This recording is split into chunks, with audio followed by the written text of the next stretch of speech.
بسم الله الرحمن الرحیم. ګرانو کتونکو علب خان شیرپور کیمرامین ناصر یاسر خان دی. دا مهال زه په ایراب کلي نسته کې موجود یم، چېرته چې سیلاب دلته کې یو شمېر کورونه خو مړنګ کړي دي، کورونو ته اوبه خو تللي دي.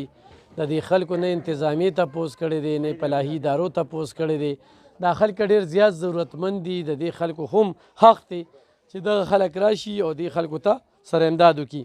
دلته کې خیدر راشي دی خو ته دا خیدر دی. د دې خیدر پکې کور چې کوم دی بلکل ړنګ شوی دی. خیدره اوبه څه ټایم رالي او څومره کورونه به والي؟ دا چې تقریبا مازدیګر ټایم ماښامي ټایم کې اوبه راورسېدې په کورونو، خو اوبه داسې را روانې لکه د سیلاب غوندې کې په کورونو. بیا موږ دونه وکړه چې زنانه او ماشومان مو تې بار کړه، سامانونه مو پکې ډېر ګیر شو او دماغه چې دی نو 2 کمرې دغه شوي دي او دا دیوال مو پرېوتی دی.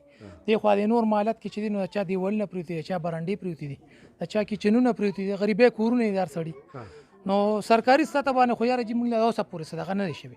په دا تنظیمونه چې کوم دي نو دی راځي او په سرکاري طور باندې موږ ته له اوسه پورې څه چې محمد شفیق صاحب لخوا چې کوم دي 10,000 روپو کې ستاسو څه شوی وه او یا هغې کې شوی وه. ورشه هغه بستره او کپړې او دغې سره خوا کې ودرېږه، شابه دغه بستره کمبل دې سره ودرېږه. کتونکو د دې نه څو ورځې مخکې چې کوم دی مولانا محمد شفیق صاحب لخوا دلته کې دې کلي ته الحمدلله 10,000 روپۍ میلاو شوي دي. کم چې پکې متاثرینو خدا ده چې ټولو ته خو نه میلاویږي او دې کې حقدار ډېر دي.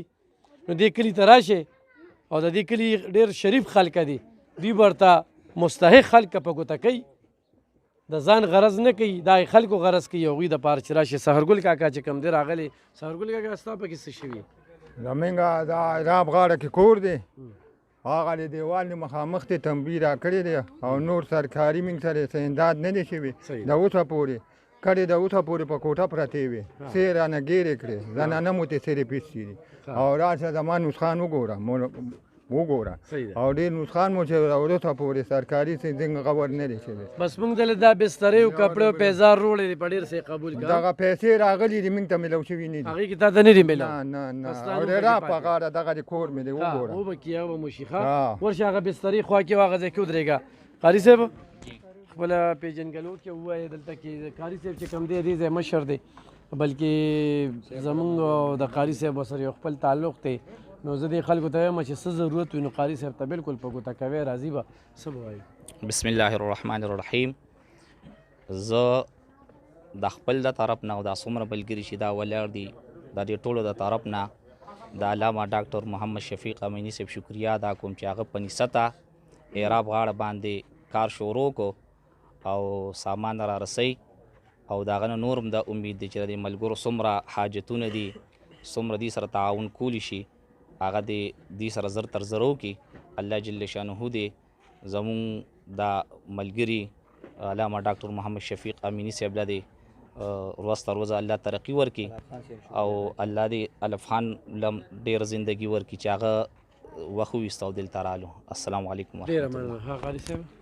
بالکل جی بخشیر قاری صاحب یو ډېر نامي ګرامي شخصیت دی، زموږ دلته نماینده هم دی. شفیق امیني صاحب خاص سړی دی او څنګه چې تاسو نشاندهي وکړه ما ته رایاد شو دي ته رابطه مو کړه او د دې کلي چې څه ضرورت دي موږ ته نه بلکې دوی ته به وایي انشاءالله مو ته به راځو د شفیق امیني صاحب په اډر باندې او ټول ضرورت به انشاءالله د دې برابرو. په الحال چې کوم دی دغه د پیزار او د کپړو او د اسباب په صورت کې دې مدد وشو انشاءالله دې نه بعد پورته کې چې راځي او د دې چې څه ضرورت دی که خیر نه مخکې او ته چاته پیسې نه دي میلاو شوی 10,000 روپۍ انشاءالله موږ به کوشش دا کوو چې نورې پیسې میلاو شوی انشاءالله ولاړ به یو سره. کتونکو لکه دا یو ډېر بېسیاره چې دې کلي ته نه انتظامیه را رسېدلې نه بل څوک را رسېدلي، خو زموږ ټیم چې کوم دی دې نه مخکې هم را رسېدلې، په دویم ځل هم رالو چونکې دا خلک د ډېر څه قابل دي. دا موږ چې څه ورکو دا په وړو کې د مالګې برابر دي، خو دا خلک ورته دومره خوشحاله دي ځکه چې دا ضرورتمند دي. او بل دا ده چې دې خلکو له ما یو موقع ورکړه په ریډیو باندې ما پروګرام وکړو چې تاسو ووایئ چې کوم ځای ته څوک نه در رسېدلی موږ ته ووایه چې موږ هلته کې درشو. همدغه شان دی چې کوم دی د دې کلي نه هم پکې کال شو نن ورته حاضر شو انشاءالله دا سلسله مخ په وړاندې بوځو. دوی سره هم دا وعده ده چې بیا به راځو زموږ سره.